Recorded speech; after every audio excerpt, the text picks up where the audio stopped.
तो फेम दिलजीत कौर की निजी जिंदगी में बवाल मचा हुआ है।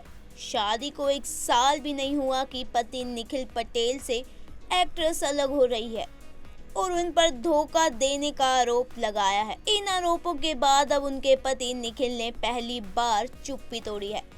निखिल ने सीधे तौर पर तो नहीं, लेकिन घुमा फिरा कर दिलजीत को इस अलगाव का जिम्मेदार बता दिया है। जानिए निखिल ने क्या क्या कहा।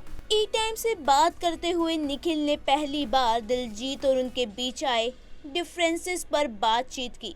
निखिल पटेल ने कहा, इस साल जनवरी की शुरुआत में दिलजीत ने फैसला किया कि वो बेटे जैदन के साथ केन्या सेटल होगी और फिर वो इंडिया वापस आ गई, जिसके बाद से हम दोनों के सेपरेशन की खबरें आने लगी। हम दोनों को बाद में इस बात का एहसास हुआ कि हम दोनों ने परिवार की नींव उतनी मजबूत नहीं है। इसी वजह से दिलजीत का केन्या में सेटल होना मुश्किल हो गया।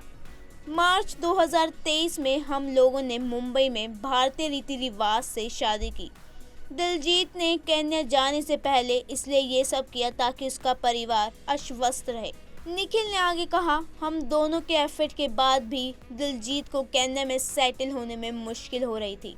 वो अपने करियर और इंडिया दोनों को मिस कर रही थी, जिसकी वजह से हम दोनों के परिवारों के बीच में जो भी दिक्कतें थी वो उभरने लगी। दिलजीत कौर निखिल से शादी के 10 महीने बाद ही इंडिया वापस आ गई थी, जिसके बाद उन्होंने अपने सरनेम से सोशल मीडिया में पटेल नाम हटा लिया गया था। वही कुछ वक्त बाद इंस्टाग्राम स्टोरी पर पति पर धोखा देने का आरोप लगाया। इस पर निखिल ने रिएक्ट करते हुए इस बेवजह परेशान करना बताया। निखिल ने कहा, उनका वहां से जाना मेरे लिए रिश्ते का अंत है।